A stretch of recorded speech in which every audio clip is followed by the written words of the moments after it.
Sebagai Grand Mage lingkaran ke-9 terkuat di dunia, aku mendapati diriku tak berdaya saat menghadapi Raja Iblis terakhir. Ini bukan karena aku kurang kuat, itu karena aku terpilih sebagai kandidat pahlawan bersama sang kesatria. Namun aku dengan sukarela menyerahkan kekuatan suci kepada kesatria itu, yang mampu membunuh Raja Iblis.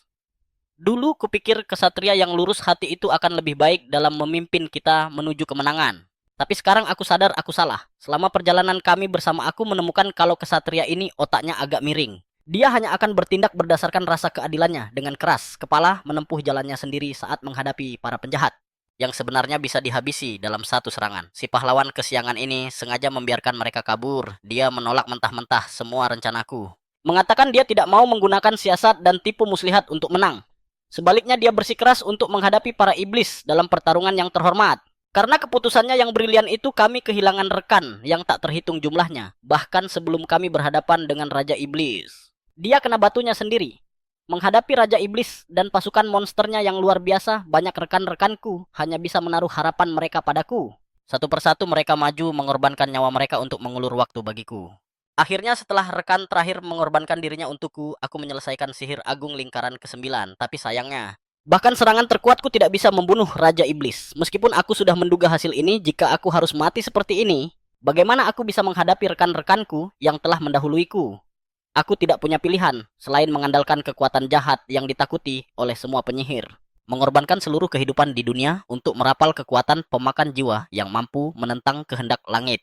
Tapi sepertinya aku bahkan tidak bisa menyelesaikan langkah terakhir. Sampai tangan raksasa Raja Iblis menghantam aku masih menyesal tidak bisa membunuh kesatria itu dengan tanganku sendiri. Dan ketika aku membuka mataku lagi, aku mendapati diriku kembali ke rumah 20 tahun di masa lalu. Melihat ini, aku tidak bisa menahan senyum. Sihir regresi legendaris itu tanpa formula yang diketahui dan hanya dengan tingkat keberhasilan 1% ternyata berhasil. Tapi kemudian, aku tiba-tiba sadar kenapa ada perban di kepalaku. Sang kepala pelayan menjelaskan, Tuan Muda, apa kepala Anda terbentur sampai otak Anda bergeser atau bagaimana? Anda pergi memohon pada Aileen agar tidak memutuskan pertunangan dan akhirnya malah dipukuli. Ini langsung mengingatkanku pada masa laluku yang memalukan. Aileen adalah nona muda dari keluarga Duke Lindell, tunanganku, sampai aku berumur 20 tahun dan aku adalah si tidak berguna yang terkenal. Dari keluarga Marquis Walpurge. Dulu, kepribadianku yang lemah dan tidak kompeten adalah tipe yang paling dibenci Aileen. Tapi sekarang aku tahu ada alasan lain kenapa dia memutuskan pertunangan. Setelah kepala pelayan pergi, aku teringat lagi pada kesatria itu. Kali ini aku tidak akan membuat kesalahan yang sama lagi. Sementara itu, kepala pelayan yang telah pergi menemui ayahku sang markis. Ayah mendengar bahwa aku sudah sadar dengan marah menyatakan dia akan mematahkan kakiku jika aku mengejar putri Duke itu lagi. Tapi kepala pelayan berkata, Tuan Muda tidak punya niat seperti itu. Jika dia melakukannya, saya pasti akan memberitahu Anda. Dan bagaimana saya harus mengatakannya ya? Tuan Muda kelihatannya sangat marah. Sementara itu, aku memanggil lingkaran sihir di kamarku. Aku berhasil menggunakan sihir regresi untuk kembali 20 tahun ke masa lalu. Untuk memenangkan pertempuran berikutnya melawan Raja Iblis, aku harus bersiap dari detik ini juga. Sekarang aku siap mencoba sesuatu yang tidak berani kulakukan di kehidupanku sebelumnya. Setiap penyihir membentuk inti mana di jantung mereka. Tapi yang akan kulakukan adalah menciptakan 12 titik sirkulasi di seluruh tubuhku. Dengan cara ini, aku bukan hanya tidak perlu berlatih, tapi sejumlah besar mana akan terus beredar di dalam tubuhku untuk menghadapi apa yang akan datang. Ini harus dilakukan. Untungnya, aku berhasil meskipun berisiko secara kebetulan. Aku bahkan naik ke lingkaran keempat. Lalu aku mencoba merapal beberapa mantra, tapi hanya bisa mengelola 2 secara bersamaan. Itulah batasku di lingkaran keempat saat ini. Saat itu, ayah tiba-tiba mendobrak pintu, mengatakan dia tahu tentang hal-hal memalukan yang telah kulakukan dan akan mematahkan kakiku. Aku buru-buru menjelaskan kalau ini hanyalah bagian dari rencanaku. Aku mengangkat satu jari dan berkata, sejujurnya keluarga Duke yang secara sepihak membatalkan pertunangan itu cukup menyebalkan. Ayah melihatku, sepertinya akan mengatakan sesuatu yang masuk akal. Duduk dan membiarkanku melanjutkan. Aku memberi isyarat dan bertanya, syarat apa yang kita tetapkan saat mengatur pernikahan itu dengan keluarga Duke Lindell? Ayah tampak bingung, tentu saja bahwa mereka tidak boleh mempelajari metode pelatihan sihir apapun. Lagi pula, untuk melahirkan pewaris yang layak, tidak boleh ada jenis mana lain yang tercampur. Aku menjawab sambil menyeringai. Benar sekali, melahirkan seorang pewaris adalah hal terpenting bagi sebuah keluarga. Jadi bagaimana jika Putri Duke melanggar syarat ini? Ya, di kehidupanku sebelumnya. Melalui beberapa rumor, aku mengetahui bahwa Putri Duke diam-diam berlatih sihir untuk mengelabui mata ayahku, seorang Grand Mage lingkaran ke-8. Hanya ada satu kemungkinan, yaitu artefak sihir kuno. Lalu aku berjanji pada ayah bahwa aku akan membuktikannya sendiri. Jika aku mengucapkan satu kata bohong saja, aku akan secara sukarela melepaskan nama Walpurgis dan melepaskan posisiku sebagai pewaris. Sementara itu, di kediaman Duke Putri Duke sedang berlatih ilmu pedang. Sang Duke mendekat dengan ekspresi khawatir. Apakah ada reaksi dari pihak Mikael sejak hari itu Aileen meyakinkan ayahnya? Si bodoh itu tidak akan menyadari sesuatu yang aneh. Mendengar ini Sang Duke merasa sedikit lega. Bagaimanapun, meskipun keluarganya terkenal dengan sihir, mereka tidak mungkin bisa menemukan artefak sihir kuno pada putrinya. Terlebih lagi, mereka sedang bersiap untuk menerima keluarga Count Parslov hari ini dan Ryan Parslov akan hadir. Ryan adalah satu-satunya pewaris keluarga Count Parslov dan seorang jenius pedang yang disebut-sebut sebagai Sword Saint berikutnya. Aileen merasa hanya orang seperti dia yang benar-benar pantas untuknya. Saat itu, seorang kesatria datang melapor, "Yang mulia, utusan telah tiba." Sang Duke berpikir, utusan keluarga Parslov datang lebih awal, tetapi kesatria itu berkata, "Bukan, itu adalah tuan muda dari Walpurgis." Jantung Sang Duke berdebar kencang dan dia menyuruh penjaga mengumumkan, hari ini mereka sudah punya janji dan tidak bisa menerima tamu. Pada saat ini kepala pelayan khawatir tuan muda Anda sudah sangat kehilangan muka terakhir kali. Apakah Anda kesini untuk mempermalukan diri lagi? Aku menjawab bahwa aku punya rencanaku sendiri. Saat itu, kesatria itu kembali dengan pesan, "Mohon maaf Tuan Muda Mihail, silakan datang lain waktu." Aku berbalik untuk pergi ya jika memang harus begitu. Tepat saat penjaga itu bernapas lega, aku duduk di bawah pohon besar tidak jauh dari sana. Aku sedikit lelah karena perjalanan. Aku akan beristirahat di sini sebentar. Kesatria itu berpikir dalam hati keluarga Parslov akan segera tiba. Dia tidak bisa membiarkan tuan muda tak berguna ini bertemu dengan mereka. Tepat saat dia mengulurkan tangan untuk membuatku pergi, ekspresiku tiba-tiba menjadi gelap. Bahkan jika kalian secara sepihak membatalkan pertunangan aku masih tunangan nona kalian. Terlebih lagi, aku adalah pewaris keluarga Walpurgi. Lepaskan aku. Melihat ekspresiku yang garang, kesatria itu buru-buru menarik tangannya dengan ketakutan. Aku menepuk lengan yang dicengkeram kesatria itu dan melanjutkan, "Kesatria Mat, kawan. Coba aku tanya, apa kau pikir kau berhak menyentuhku?" Kesatria itu buru-buru berlutut ketakutan. "Saya tidak akan berani." Tapi dalam hatinya dia berpikir, beberapa hari yang lalu, orang ini bahkan takut untuk bernapas di depanku. Kenapa dia tiba-tiba jadi seperti orang lain? Dan di saat berikutnya aku berkata dengan tegas, "Jika kau ingin aku pergi, maka suruh Aileen datang menemuiku sekarang juga." Saat kesatria itu menyampaikan pesannya, Aileen menjawab dengan santai, "Baiklah, kalau begitu aku akan menemuinya. Akan kuusir saja dia seperti sebelumnya." Kesatria itu tampak ingin mengatakan sesuatu, tetapi ragu-ragu. Aku berpikir pas sekali dua keluarga yang kucari jadi berkumpul di sini. Dan aku tidak sabar bertemu Ryan dari keluarga Parsla. Dia adalah salah satu kenalan lamaku sebelum reinkarnasi, dan aku harus bergerak cepat. Saat itu juga, kepala pelayan tiba-tiba bertanya padaku, "Tuan muda, apakah Anda diam-diam melatih teknik lain?" Tanpa sepengetahuan Nyonya Markis, kekuatan yang baru saja Anda tunjukkan sesaat bukanlah sesuatu yang bisa dimiliki oleh penyihir Circle 3. Meskipun saya bukan penyihir melayani Tuan Marquess selama bertahun-tahun telah mengasah mata saya. Aku tahu apa yang coba dikatakan kepala pelayan itu. Dia curiga aku menggunakan teknik terlarang untuk menaikkan levelku. Jadi aku dengan santai mengulurkan tanganku membiarkannya memeriksa sesukanya. Setelah memegang tanganku, dia merasakannya dengan saksama dan menemukan aku telah mencapai level penyihir Circle 4 dan memang tidak menemukan jejak teknik terlarang. Baru saat itulah dia merasa lega. Tepat pada saat itu, Aileen berjalan mendekat. "Untuk apa kau kesini lagi? Bukankah terakhir kali kita sudah selesai bicara?" Tapi aku berdiri sambil berkacak pinggang. "Kau mungkin sudah selesai bicara, tapi aku belum." Aileen hanya ingin cepat-cepat mengusirku, menyuruhku untuk tidak menyia-nyiakan usaha lagi dan pulang. "Jangan terburu-buru, mari kita bicarakan semuanya. Ada apa ini? Apa kau sedang menunggu tamu penting hari ini?" Lalu aku dengan jelas melihat bahu Aileen berkedut, ekspresinya menjadi agak tidak wajar. Aku tersenyum puas karena rencanaku berhasil. Ryan Parslow adalah pria yang tidak pernah peduli dengan status politik keluarga dan hanya fokus pada ilmu pedang. Dia mungkin sama sekali tidak tahu apa yang terjadi dengan keluarga yang ditemuinya hari ini, tapi satu hal yang pasti, dia sangat membenci orang yang mengingkari janji. Jika dia tahu bahwa calon tunangannya telah membatalkan pertunangan sebelumnya secara sepihak, dia pasti tidak akan bisa menerimanya karena dia punya rasa keadilan yang sangat tinggi. Melihat Aileen terdiam, aku melanjutkan. Kau benar, kita memang sama-sama setuju untuk membatalkan pertunangan, tapi ada satu syaratnya. Yaitu pertunangan itu berjalan tanpa masalah. Lalu, aku perlahan mendekati Aileen. Saat itu, aku hanya berkata, aku ingin masuk ke kediaman Duke untuk minum teh. Satria yang terlalu bersemangat melindungi tuannya mendorongku. Sambil berkata, langit runtuh pun saya tidak bisa membiarkan kelancangan ini. Ini benar-benar membuatku tertawa marah. Apa semua ksatria keluarga Lindell sekasar ini? Aileen segera memerintahkan ksatria itu untuk berhenti. Ksatria itu menoleh baru akan bicara, tapi Aileen berteriak, "McCallan, jangan buat aku mengatakannya dua kali."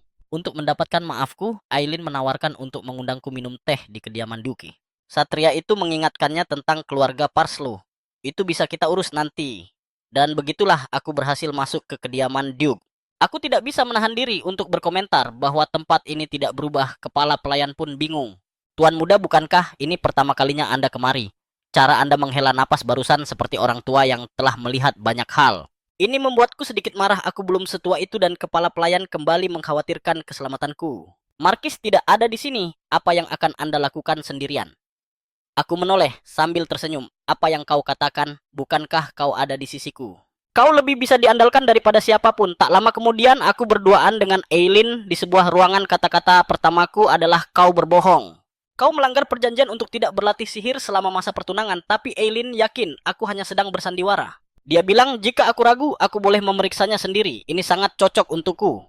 Tentu saja bukan untuk diperiksa di sini demi keadilan dalam pemeriksaan ini. Aku ingin kau membuktikan dirimu di hadapan keluarga Count Parslow yang akan datang. Aileen awalnya terkejut dan dengan marah berkata, kau tidak punya hak untuk menuntut ini dariku, tapi dia tidak menyangka aku sudah bersiap. Aku langsung mengeluarkan lambang keluarga Walpurgis. Kami memegang ini berarti setiap kata yang kuucapkan sekarang mewakili posisi keluarga Walpurgis. Begitu pula kata-kata Aileen harus dipertanggungjawabkan kepada keluarganya. Saat ini, Aileen tergagap dan tidak berani melanjutkan. Sang Duke yang sejak tadi menguping di pintu tidak bisa diam lagi dan mendorong pintu hingga terbuka. Aileen, jangan bicara sepatah kata pun lagi mulai sekarang, dan tujuan utamaku datang ke sini adalah untuk bertemu dengan Duke Lindell ini. Dia adalah ksatria peringkat kelima kekaisaran dan salah satu dari 12 master pedang. Meskipun nantinya dia kehilangan segalanya karena Dewa Iblis, dia adalah talenta penting untuk menghadapi krisis yang akan datang. Sang Duke bertanya dengan bingung, apakah kau benar-benar Mikhail? Aku menjawab satu-satunya. Sang Duke merenung, sepertinya memang kau perawakan dan kepribadianmu sama. Hanya saja kesan yang kau berikan telah berubah. Mungkinkah Markis Walpurgis menemukan bintang naga untukmu? Tapi aku menjawab, aku bahkan belum pernah melihat benda itu. Ayah terlalu pelit, dia bahkan tidak mau menunjukkannya padaku. Sang Duke bersimpati, memang dia selalu seperti itu, tidak pernah menunjukkan koleksinya kepada siapapun. Siapa sangka bahkan kepada putranya sendiri kan? Dia sudah menjadi seorang markis tapi masih sangat kikir.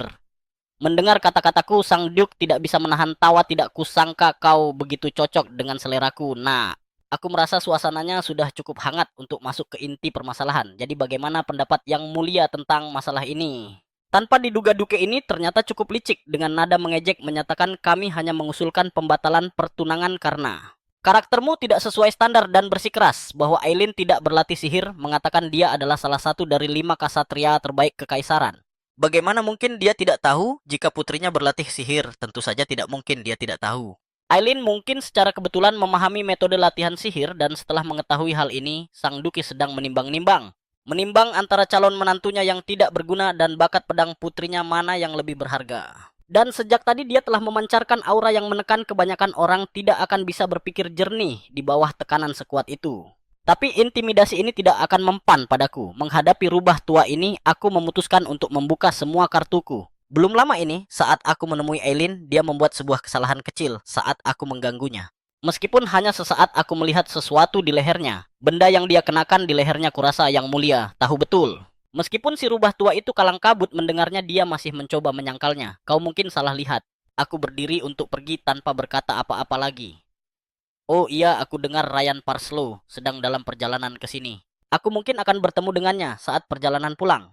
Pada saat itu, Duke Lindell akhirnya kehilangan ketenangannya, bergegas memanggilku untuk berhenti. Aku bertanya balik, apa kau sudah siap mengakuinya? Duke Lindell tidak punya pilihan selain berhenti, berpura-pura. Apa yang dia katakan selanjutnya membuatku ternganga. Bisakah kita berpura-pura ini tidak pernah terjadi? Saat itulah aku baru ingat kalau Duke ini terkenal karena muka tebalnya. Namun setelah bernegosiasi, aku mendapatkan apa yang kuinginkan dan pergi dengan ekspresi puas. Setelah aku pergi, Aileen mengepalkan tinjunya dengan gugup mengatakan dia akan mencari cara untuk menanggung semua konsekuensinya. Ini semua karena aku tidak hati-hati. Andai saja aku menanggung semua kesalahannya. Tapi Duke berkata, ini adalah masalah keluarga, bukan sesuatu yang bisa dia pikul sendirian. Lagi pula, aku yang menyetujui latihan sihirmu. Siapa yang bisa menduga kalau Aileen akan memahami metode latihan sihir sendirian tanpa bimbingan dia adalah seorang jenius pedang. Aku tidak ingin bakatnya sia-sia, tapi kemudian Duke meyakinkan Aileen. Anak itu jauh lebih pintar dari yang kau kira. Kau harus mulai memperhatikannya, mulai sekarang. Sementara itu, aku sudah mencegat Ryan. Dalam perjalanannya ke kediaman Duke, aku mengulurkan tanganku pada Ryan, jadilah rekanku, tapi dia belum pernah bertemu denganku sebelumnya. Dia hanya mengenalku sebagai tuan muda bodoh yang baru saja dicampakkan. Selain itu, aku menghalangi jalannya tanpa alasan. Jadi dia langsung mengeluarkan aura yang mengintimidasi. Aku mengaguminya dalam hati seperti yang diharapkan dari seseorang yang disebut Sword Saint generasi berikutnya. Tapi seketika aku menghilangkan aura itu dengan lambaian tangan sebelum Ryan bisa menyadari apa yang baru saja kulakukan. Aku memintanya untuk tenang dan membiarkanku selesai bicara. Ryan cukup terkejut, dia pernah dengar kalau pewaris Walpurgis itu bodoh. Tapi dia merasakan orang di hadapannya ini tak terduga. Aku tidak menyangkal keraguan Ryan lagi pula, aku dulu memang seperti itu. Dan saat ini masalah yang paling mendesak adalah mempersiapkan invasi Demon God, tapi menyebut soal Demon God. Membuatku teringat lagi pada si pahlawan brengsek itu. Kemarahan yang hebat tanpa sadar terlihat di wajahku, aku tidak akan pernah memaafkannya. Melihatku seperti ini, Ryan tanpa sadar mundur selangkah. Aku segera menata emosiku, menunjukkan kalau aku punya sesuatu yang penting untuk dikatakan. Ryan mengangguk serius, membiarkanku melanjutkan. Aku menghela napas dalam hati karena dia tidak berubah meskipun sifat liarnya membuatnya tampak berubah-ubah. Dia sebenarnya cukup teguh pendirian. Kemarahan harus situasional, dia menyebutnya manajemen amarah selektif. Aku bertanya lebih dulu, kau di sini hari ini untuk bertunangan dengan Aileen kan? Jika semua berjalan lancar, kau akan segera menjadi tunangannya. Ryan mengira aku di sini untuk membuat masalah karena sakit hati pertunanganku dibatalkan. Aku tidak bisa menahan tawa. Bagaimana mungkin Aileen tidak ada nilainya lagi bagiku sekarang, tapi kemudian aku menunjuk ke arah Ryan. Sebaliknya aku tertarik padamu. Mendengar ini, Ryan segera menjaga jarak. Aku buru-buru menjelaskan kalau aku suka perempuan. Maksudku, aku ingin kau menjadi rekanku. Ryan tercengang, sepertinya kau bukan orang bodoh, tapi orang gila. Melihat wajah Ryan, aku jadi teringat pertempuran di kehidupanku yang sebelumnya.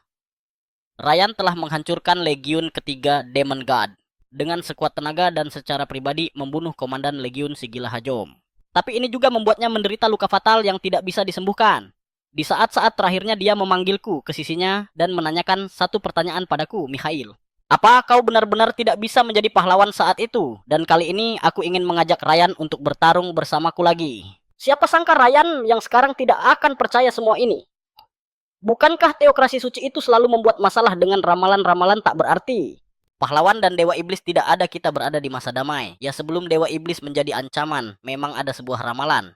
Ramalan Cassandra. Ramalan ini tersebar ke seluruh penjuru dunia dengan cara yang tidak diketahui, tapi pada awalnya semua orang mengabaikan ramalan ini.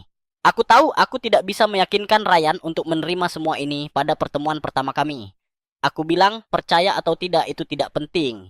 Yang penting adalah menjadi rekan. Tapi Ryan masih menganggapku bicara omong kosong dan hendak pergi. Tapi kata-kataku selanjutnya menghentikan langkah Ryan metode latihan Aura Mulieri, bahkan sebagai jenius pedang generasi baru.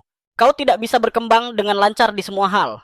Ya, sekitar waktu inilah Ryan mencapai titik buntu dalam latihan pedangnya. Bukan karena metode latihan auranya lemah, tapi karena tidak lengkap. Benar saja mendengarku bicara penuh teka-teki. Ryan menjadi tidak sabar bertanya apa maksudku. Aku dengan tenang menyatakan syaratku. Jika kau menerima tawaranku, aku akan memberitahumu metode latihan Aura Mulier yang lengkap. Tapi mendengar kata-kataku, Ryan jelas masih tidak percaya. Dia baru saja berhasil menemukan satu jurnal Mulier secara kebetulan. Dan itu pun tidak lengkap. Aku menyatakan bahwa sisa bagian dari metode latihan Aura Mulier itu memang ada padaku. Untuk mendapatkannya dia harus setuju menjadi rekanku. Ryan tidak punya pilihan selain tetap di sana. Tapi dia penasaran tentang satu hal. Kau bilang kau tidak peduli jika aku menjalin ikatan pernikahan dengan keluarga Lindell. Tapi bukan berarti keluargamu tidak peduli, aku terkekeh. Apa kau tidak meremehkan keluarga Walpurgis? Mendengar kata-kataku yang percaya diri, namun agak sombong, Ryan merasa orang ini entah kenapa cocok dengan seleranya. Meskipun kesan pertamaku tentangmu sangat buruk, sekarang kau tidak terlalu buruk. Namun meskipun berkata begitu, dia perlu memverifikasi keaslian dari metode Mulier, latihan aura itu. Jadi aku langsung membawa Ryan ke tempat latihan, memintanya untuk menunjukkan latihan aura Mulier tersebut. Benar saja seperti yang tertulis di buku, tanda-tanda khusus dari metode latihan aura Mullerian mulai muncul di kulit Ryan. Tapi tidak terlalu jelas, mengubah sekitar 50% kekuatan aura, sementara metode Mulier yang asli bisa menaikkan nilai ini hingga 70%. Lalu, aku mengambil sebuah pedang dan menarik napas ringan. Saat berikutnya, tanda-tanda Mulier mulai muncul di kulitku. Melihat pemandangan ini, Ryan jatuh terduduk ke tanah, sebuah keahlian yang seharusnya hanya diketahui oleh ahli pedang, sedang digunakan oleh seorang penyihir. Sayangnya aku hanya bisa mempertahankan metode latihan ini selama 30 detik. Tapi ini membuat Ryan mempertanyakan segalanya. Dia bertanya apakah aku benar-benar seorang penyihir, dan aku bilang itu tidak penting. Sekarang kau seharusnya percaya kalau aku tahu metode latihan yang lengkap, kan? Sayangnya Ryan terlalu terkejut untuk melihat dengan jelas. Ryan kehilangan ketenangannya dan berteriak, tidak bisakah kau beritahu saja metode lengkapnya? Dan sebelum mendengar jawabanku dengan putus asa, dia berpikir aku tidak akan dengan mudah membagikan metode latihan yang begitu berharga. Di luar dugaan aku menjawab dengan santai, tentu jika kau ingin tahu, akan kuberitahu. Tapi tidak nyaman di sini. Datanglah ke rumahku nanti. Sebenarnya metode latihan ini awalnya milik Ryan. Di kehidupanku sebelumnya, karena tahu dia akan mati, dia mewariskan metode lengkapnya kepadaku. Sekarang aku hanya mengembalikannya kepada pemilik yang sah. Tapi bahkan setelah aku berjalan jauh, Ryan tetap terpaku di tempatnya. Tepat saat aku hendak keluar dari kediaman Duke, aku melihat Duke sudah menunggu di sini sejak tadi. Aku tidak bisa menahan rasa kagum betapa liciknya rubah tua itu. Dia pasti sudah melihat seluruh kejadian tadi. Tanpa kuduga saat berikutnya Duke membungkuk dan meminta maaf, mengatakan bahwa keluarganya yang bersalah dan dia akan memenuhi kompensasi apapun yang aku inginkan. Aku juga dengan sopan meminta maaf atas kunjunganku yang mendadak hari ini, mendoakan Nona Eileen dan Tuan Muda Ryan mendapatkan hasil yang baik. Membuat Duke terdiam. Dia tidak bisa menahan diri untuk berkata dengan sinis, "Kenapa aku merasa pernikahan ini sudah tidak ada harapan lagi?" Aku tersenyum dan berkata bahwa aku hanya memberi Ryan pilihan lain. Memang Ryan adalah orang yang berhati-hati. Dia selalu berpikir Eileen membatalkan pertunangan karena aku tidak pantas. Tapi kali ini dia telah menyaksikan kekuatan dan karakterku. Secara langsung dia akan sadar bahwa rumor itu tidak benar. Dan ada masalah di balik pembatalan pertunangan itu. Tapi Duke berpikir semua ini tidak penting lagi setelah melihat penampilanku hari ini. Dia memiliki seseorang yang lebih dia pedulikan daripada Ryan. Bisakah kami mendapatkan kembali kepercayaan keluarga Walpurgis? Aku menjawab sambil tersenyum. Tentu saja kami menyambutnya kapan saja dengan ketulusan yang cukup. Lalu, aku memberikan syarat yang menggiurkan. Apa yang akan Anda lakukan jika ada seorang guru yang hebat, yang bisa membimbing ilmu pedang Eileen? Mendengar ini, Duke pun tergoda. Setelah menyaksikan pemahamanku yang luar biasa tentang ilmu pedang hari ini, dia pasti berpikir aku memiliki instruktur pedang yang hebat di belakangku. Dan aku menambahkan, tapi ini baru akan terjadi setelah keluarga kita berdamai. Duke tidak bisa untuk tidak mempertimbangkannya dengan serius. Kau cukup licik, nak. Begitu aku sampai di rumah, ayahku mengacak-acak rambutku sambil memuji. Seperti yang diharapkan dari putraku, siapa lagi yang bisa melihat jebakan rubah tua itu? Aku memasang ekspresi jengkel. Bukan itu yang ayah katakan sebelum aku pergi. Ayah buru-buru mengalihkan pembicaraan ke urusan bisnis. Sebelum kau kembali, keluarga Duke Lindell mengirim kabar. Mengatakan mereka akan datang berkunjung secara pribadi untuk meminta maaf. Sepertinya mereka ingin menyelesaikan ini secara pribadi dan meminta kita untuk tidak mempublikasikannya. Bagaimanapun juga, keluarga mereka menjunjung tinggi semangat ksatria. Jika masalah ini sampai tersebar, itu akan menjadi pukulan telak bagi mereka, kata ayah sambil menyeringai. Kita bisa mendapat keuntungan besar dari ini. Dia sudah lama tidak menyukai kesombongan keluarga Lindell dan ayah bertanya apa yang aku dan Duke bicarakan. Aku berkata, tidak ada yang istimewa. Mereka hanya bertanya apakah mereka bisa mendapatkan kembali kepercayaan keluarga Walpurgis, dan aku menjawab, ya, selama mereka menunjukkan ketulusan yang cukup. Ayah puas dengan caraku menanganinya. Bagus, terlepas dari perasaanmu yang sebenarnya. Tidak menunjukkannya adalah tindakan yang bijaksana. Aku segera mengambil kesempatan ini untuk mengajukan permintaan pada ayah. Tolong biarkan aku yang bertanggung jawab penuh atas masalah ini. Ayah ragu-ragu tetapi menyetujui permintaanku karena aku punya andil dalam masalah ini. Jika bukan karena aku, seluruh keluarga masih tidak akan tahu apa-apa. Akhirnya, saat aku berbalik untuk pergi, ayah tiba-tiba memanggil untuk menghentikanku. Mikhail, kau melakukannya dengan sangat baik hari ini. Ayah sangat senang. Anak itu yang tidak pernah mengerti apa-apa sejak kecil, sepertinya sudah dewasa, dan ayah berdiri di dekat jendela kembali merasa bangga. Bagaimana caranya aku memberitahu orang lain bahwa aku berhasil mengelabui rubah tua itu? Sementara itu, aku memikirkan hal-hal yang lebih penting.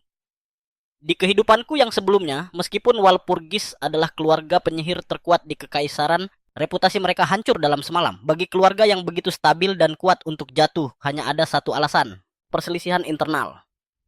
Para pengikut berdebat setiap hari untuk mendapatkan posisi yang lebih tinggi, dan aku dimanfaatkan oleh mereka, secara tidak langsung menyebabkan kemunduran keluarga. Dan penghasut terbesarnya adalah Viscount Nostra. Memikirkan ini, aku memanggil kepala pelayan di belakangku. Bisakah kau meminta Viscount Nostra untuk menemuiku? Dia mungkin sedang menungguku untuk memanggilnya. Di kehidupanku sebelumnya, pria ini tidak hanya memicu perselisihan keluarga, tetapi juga mengajariku metode latihan yang tidak lazim untuk mencapai lingkaran ketiga. Menyebabkanku mencapai titik buntu meskipun bakatku tinggi. Tanpa pilihan lain, aku harus meninggalkan kekuatan asliku dan melatih ulang semua lingkaran sihir. Dan karena dia pernah menjadi rekan seperjuangan ayah, bahkan pada akhirnya ayah tidak tega untuk menghadapinya. Akhirnya membuat keluarga tunduk pada Dewa Iblis. Di kehidupan ini, aku tidak akan membiarkan hal seperti itu terjadi lagi. Tapi aku tidak menunjukkan semua ini, sebaliknya. Aku berkata, sebelum kau menjadi guruku, aku punya sebuah usulan, mari kita berduel dalam kondisi yang setara. Aku tidak keberatan belajar darimu. Pertanyaannya adalah, apakah kau memenuhi syarat untuk mengajariku? Nostra bertanya dengan bingung, bukankah aku membantumu membentuk lingkaran sihir ketigamu hari itu? Apa itu tidak cukup? Aku bilang itu jelas tidak cukup. Aku ingin kau membuktikan kelayakanmu. Dan aku membuat deklarasi atas nama Walpurgis. Jika dia menang, aku akan menjadi muridnya. Jika tidak, kau yang akan menjadi muridku. Dan tanpa berpikir panjang, Nostra setuju. Tanpa ragu-ragu, sebenarnya dia bersukacita di dalam hati. Meskipun bertarung di level yang sama, mungkin terdengar merugikan. Baginya, kesenjangan antara lingkaran ketujuh dan keempat sangatlah besar. Setelah aku pergi, dia sepenuhnya menunjukkan ambisinya. Dia tahu menjadi kepala keluarga itu mustahil, tetapi dia mendambakan posisi yang bahkan tidak bisa disentuh oleh kepala keluarga. Tidak pernah menyangka kesempatan itu akan datang dengan begitu mudah. Dan saat dia sedang terbawa suasana, dia tidak tahu bahwa dia sudah masuk ke dalam perangkap yang telah kusiapkan dengan cermat. Segera kepala pelayan datang terengah-engah ke kamarku. Dia telah mengetahui tentang rencana duelku dengan Viscount Nostra. Siapa yang menyebarkan berita itu sudah jelas menyebarkannya begitu cepat, sepertinya dia takut aku akan mundur. Aku dengan tenang menyuruh kepala pelayan untuk tenang. Tapi kepala pelayan tidak bisa tetap tenang.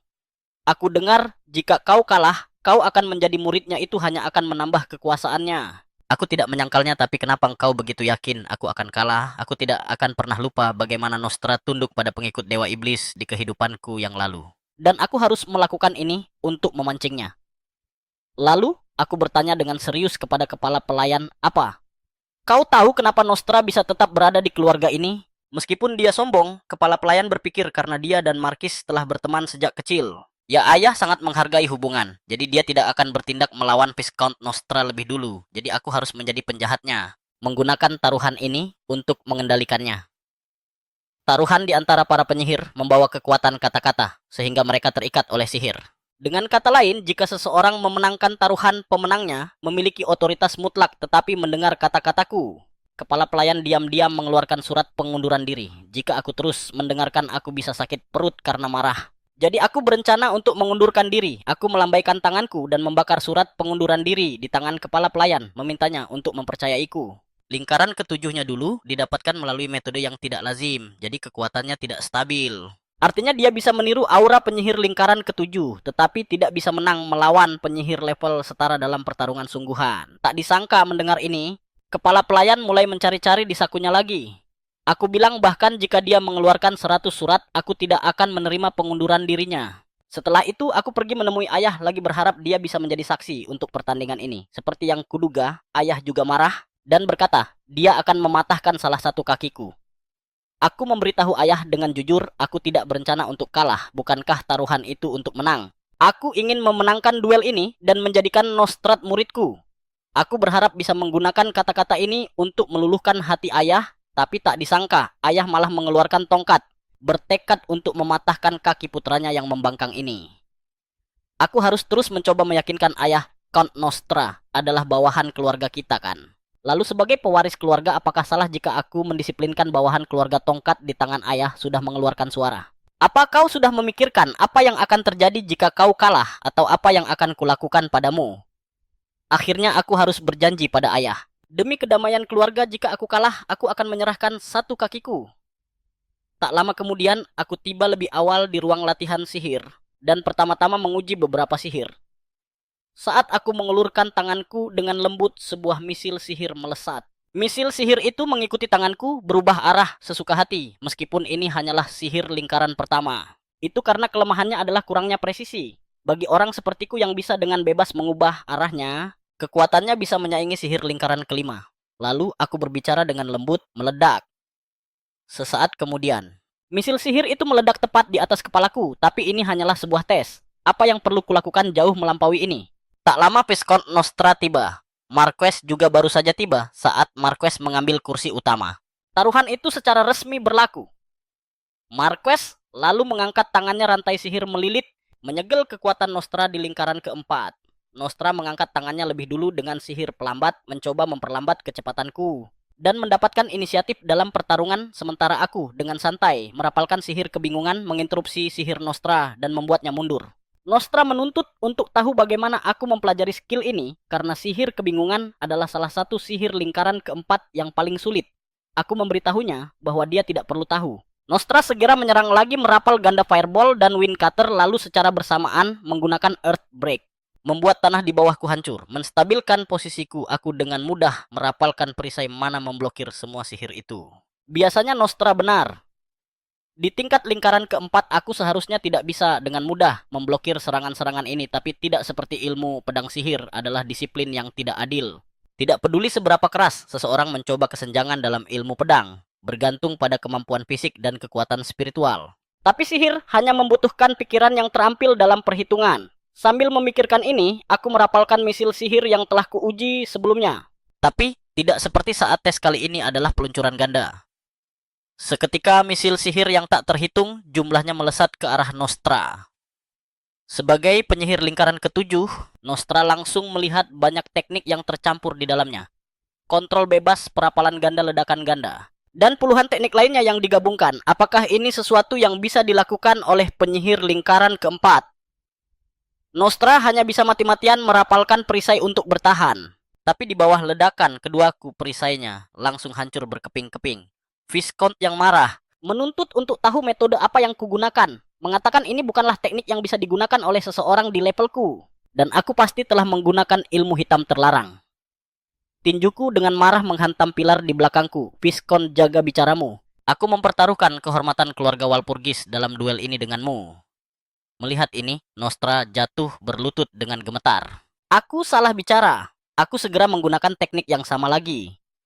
Kali ini beberapa misil mengenai sasarannya, menimbulkan asap yang mengepul sementara Nostra terbaring menyedihkan di dalam asap. Tapi Nostra dengan cepat berdiri dengan percaya diri. Bagus, sangat bagus. Penampilanmu telah melampaui ekspektasiku, tapi kali ini aku akan membuatmu benar-benar mengerti apa artinya menjadi penyihir lingkaran ketujuh. Sambil berkata begitu, Nostra langsung menggunakan 2 lapis perisai. Untuk menahan misil yang sama, kali ini serangannya berhasil ditahan sepenuhnya. Lalu Nostra menggunakan multicasting lagi.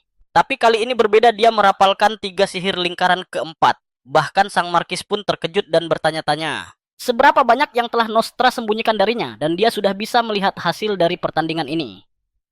Kali ini aku tidak mungkin bisa menahan serangan Nostra. Namun saat sihir itu terbang mendekatiku, aku dengan santai menangkap bola api itu di tanganku. Tinjuku mengepal pelan dan melenyapkan sihir itu.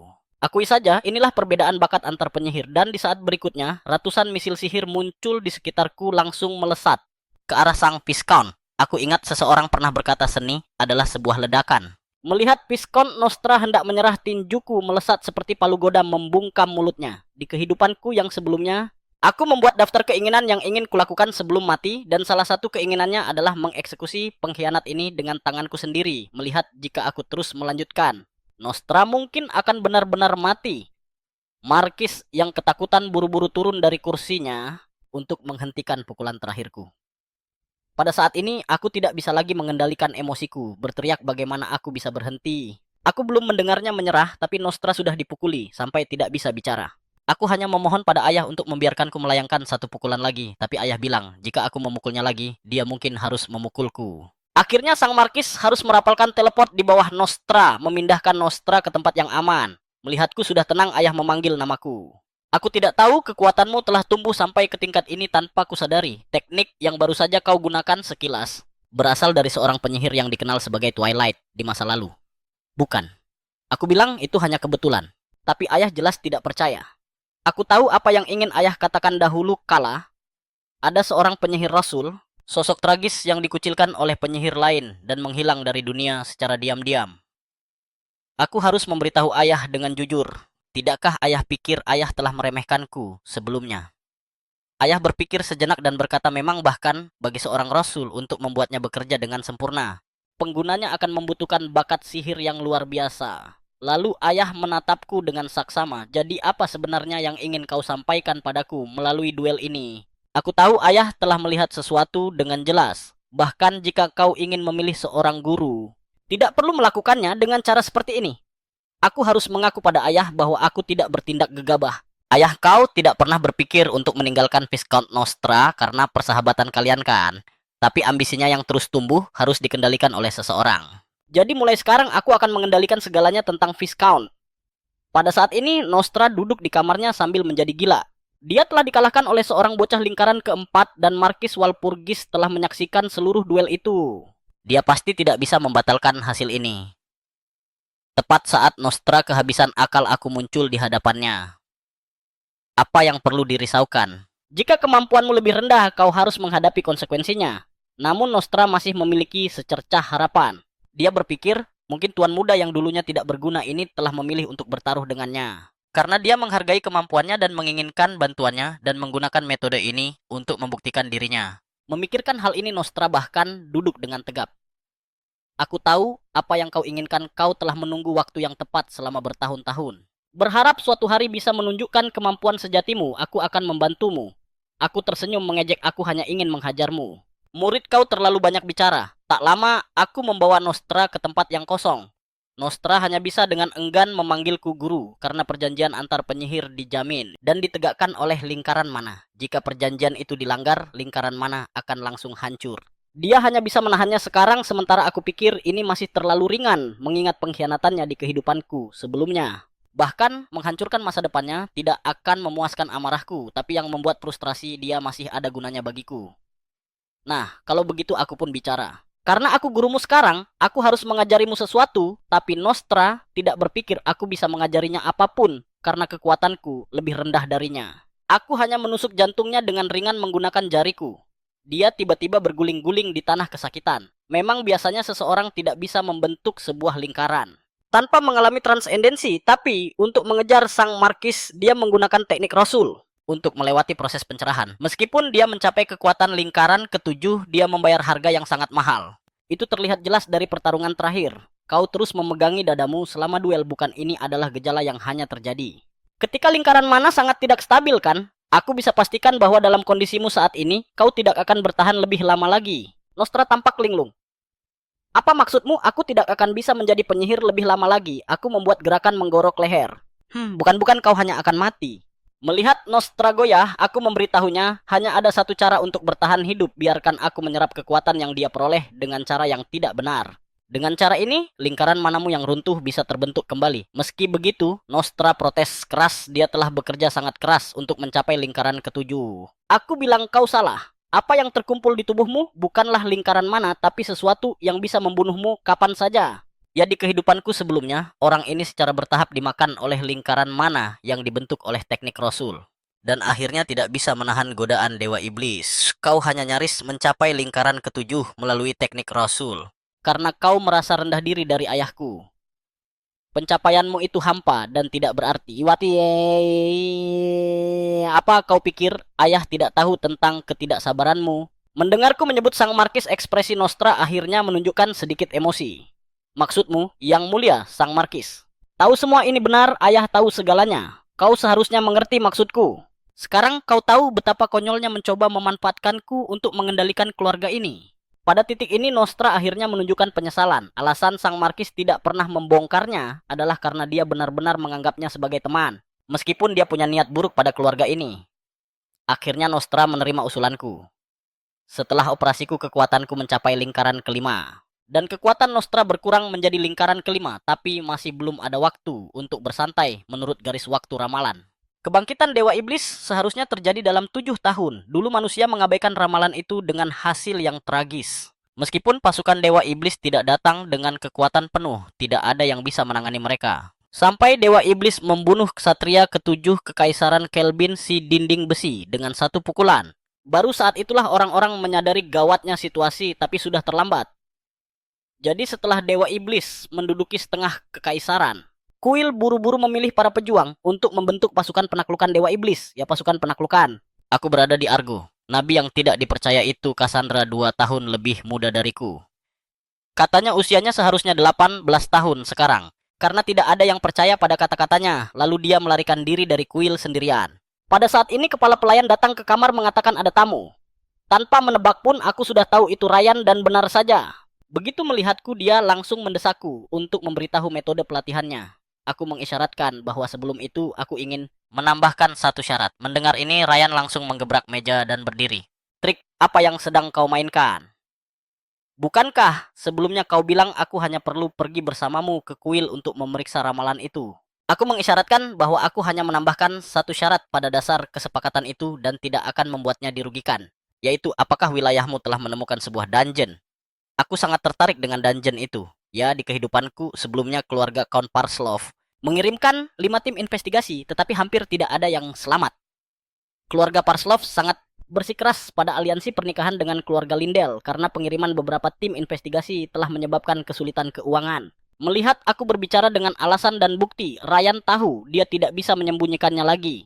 Tapi dia punya satu keraguan, masalah ini telah disimpan sebagai rahasia keluarga selama bertahun-tahun dan disembunyikan dengan baik. Mungkinkah ada mata-mata di dalam keluarga? Sama sekali tidak. Aku hanya menyimpulkannya dari rumor di dunia tentara bayaran. Ryan harus mengakui bahwa dia tidak bisa mengambil keputusan. Masalah ini pada akhirnya membutuhkan keputusan ayahnya. Aku segera bersiap untuk berangkat ke wilayah Parslov, tapi sebelum itu, aku perlu melaporkan perjalananku ke wilayah Parslov kepada Marquis. Ketika Yang Mulia Markis mendengar ini, dia sangat menentang mencurigai aku sakit hati karena keluarga Lindell membatalkan pertunangan dan ingin pergi membuat masalah di wilayah Parslov. Dia bahkan mengeluarkan item sihir yang dia gunakan saat masih menjadi penyihir tempur. Aku harus menjelaskan kepada ayah bahwa bukan itu masalahnya, tetapi aku punya tujuan lain. Ayah-ayah akan memilih untuk percaya padaku, kan? Mendengar kata-kata ini, ayah akhirnya meletakkan item sihir di tangannya. Ya ayah, selalu percaya padaku, bahkan ketika aku dengan sengaja jatuh ke dalam kehinaan di kehidupanku sebelumnya. Tetapi ayah mempercayaiku sepenuhnya sampai kematiannya, yang membuat hatiku semakin sakit. Aku menyesal berkali-kali mengapa aku baru mulai hidup seperti orang yang benar secara perlahan. Setelah kematian ayah, ini juga salah satu alasan aku menyerah untuk menjadi pahlawan. Untuk menstabilkan emosi, ayah aku mengungkapkan bahwa ini juga bagian dari penanganan masalah keluarga Lindell. Kemudian ayah membiarkanku melanjutkan dengan bebas. Pada saat ini aku tiba-tiba merasakan fluktuasi sihir lain di dalam ruangan. Ayah, apakah ayah mengatur pertemuan dengan orang lain? Ayah melirik. Tidak. Apakah kau melihat sesuatu? Aku mengisyaratkan bahwa aku pasti salah lihat. Tidak lama setelah aku pergi, kepala pelayan muncul dari dalam ruangan. Sang Markis melirik, jadi hanya sesaat dia sepertinya mendeteksi kehadiranmu. Sebagai kepala pelayan yang telah mengamati anak itu, kau pasti punya beberapa temuan. Kepala pelayan mengisyaratkan bahwa Tuan Muda memang telah mengalami perubahan drastis baru-baru ini. Dia menjadi lebih riang dan kemampuannya menggunakan sihir telah meningkat pesat. Tapi aku bisa menjamin dia tidak menggunakan ilmu hitam apapun. Tuan Muda mungkin baru menemukan bakatnya sedikit terlambat meskipun kebangkitan mendadak bukanlah hal yang aneh di keluarga Walpurgis. Lagi pula, keluarga Walpurgis saat ini telah mewarisi kehendak dari generasi leluhur. Sang Markis menghela napas potensi yang diwariskan dari generasi ke generasi ya. Setelah Ryan dan aku menyiapkan kereta, kepala pelayan datang berlari dengan napas terengah-engah. Aku bertanya, kesehatanmu sedang tidak baik, kenapa kau bersikeras untuk ikut? Kepala pelayan itu mengisyaratkan kalau itu adalah perintah Sang Markis. Aku hanya bisa pasrah melihat akting kepala pelayan itu, ini memang alasan yang sempurna. Tapi dia tidak mungkin berpikir aku tidak tahu identitas aslinya.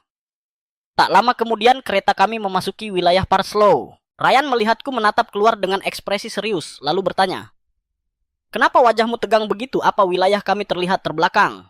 Aku menjawab, "Justru sebaliknya, ayahmu adalah seorang tuan yang hebat. Dari suasana jalanan secara keseluruhan dan ekspresi para penduduk wilayah ini dikelola dengan sangat baik.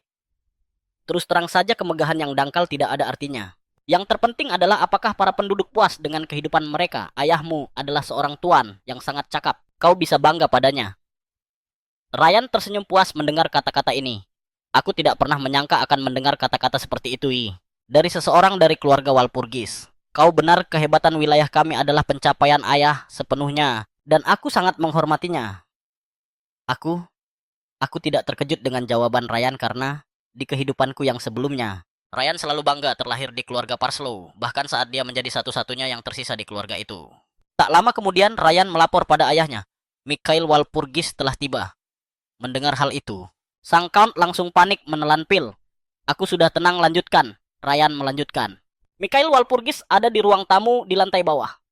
Mendengar ini, sang Count mengambil botol obatnya lagi dan mulai meminum sisa setengahnya. Sang Count yang kembali tenang mengisyaratkan kalau ini masih dalam batas toleransinya.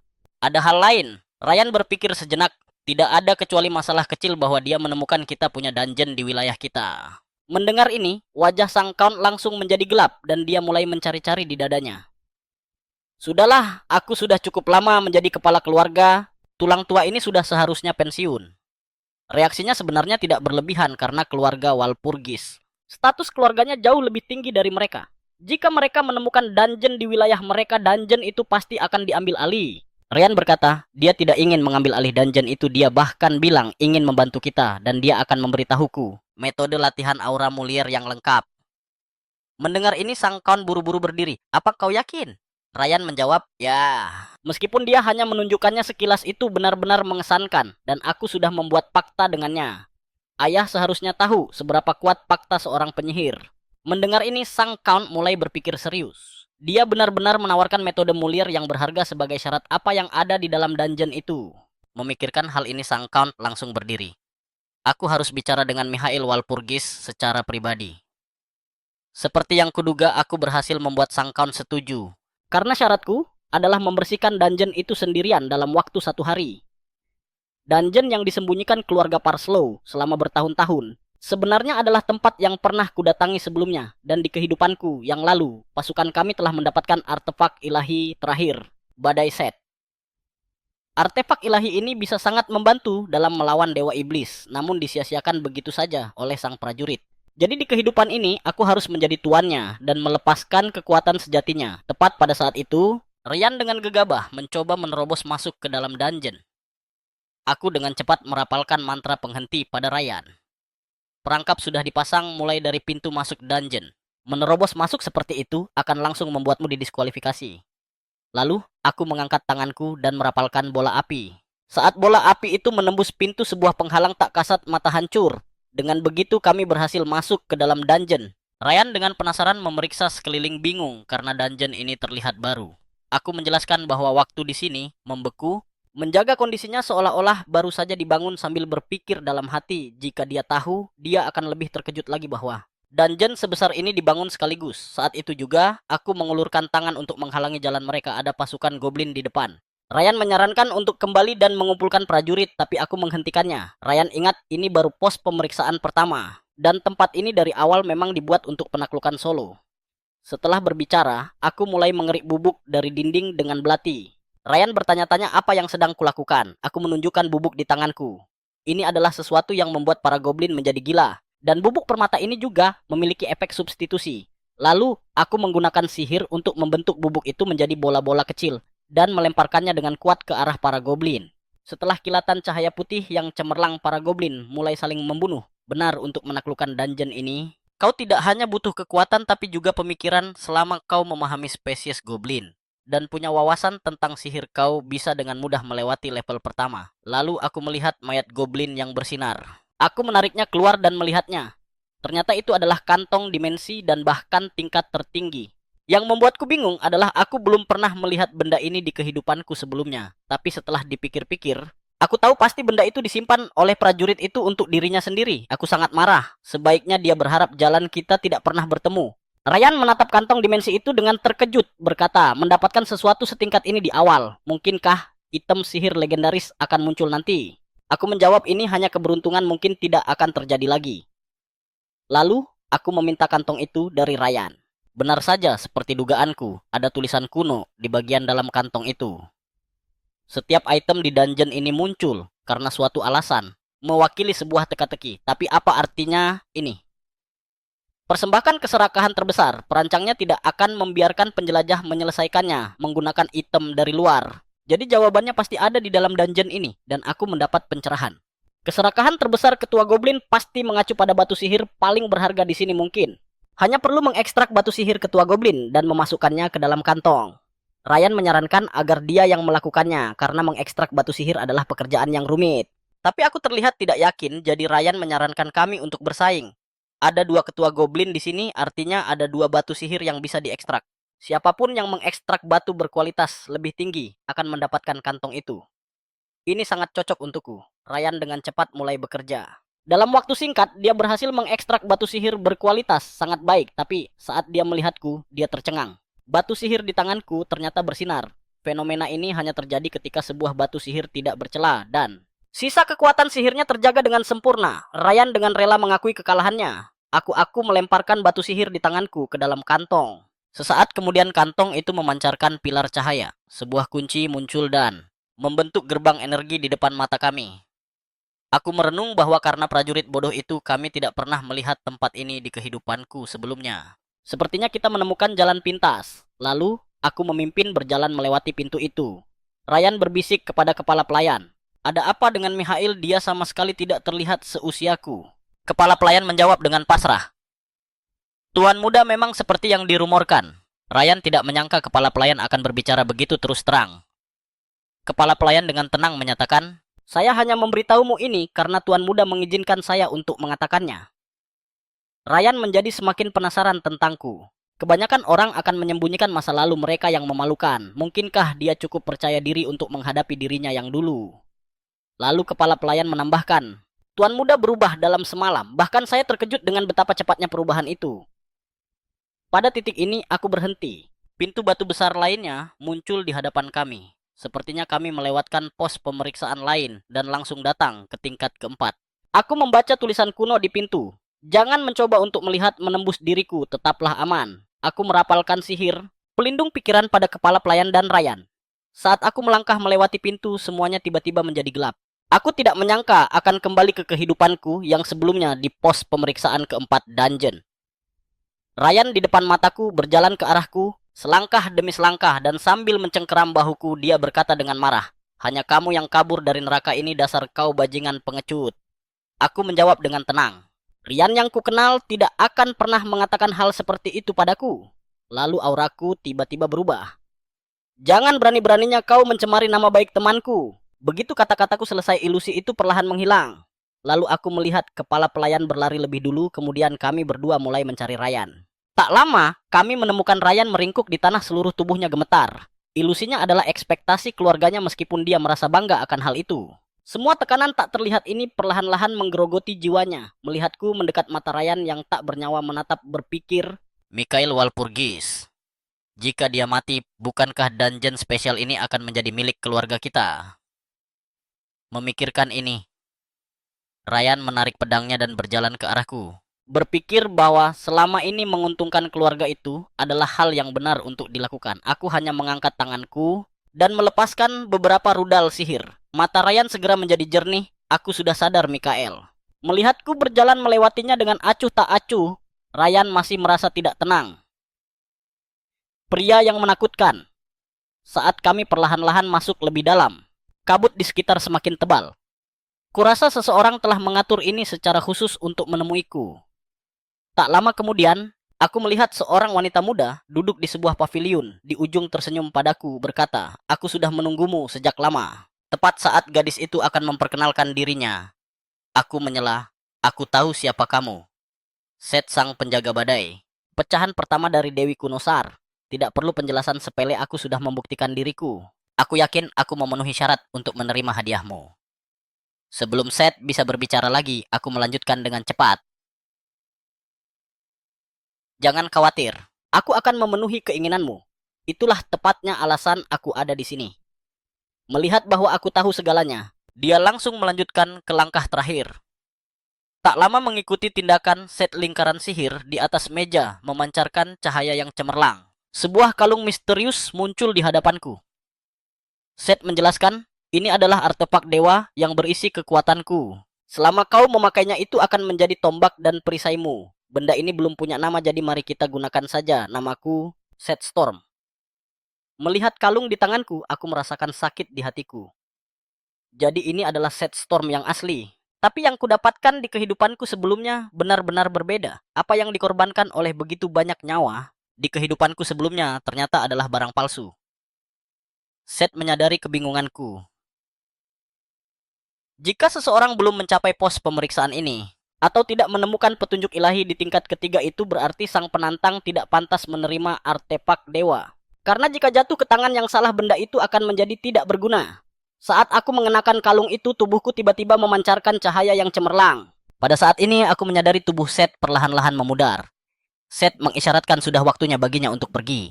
Tugasku adalah untuk mewariskan artefak dewa.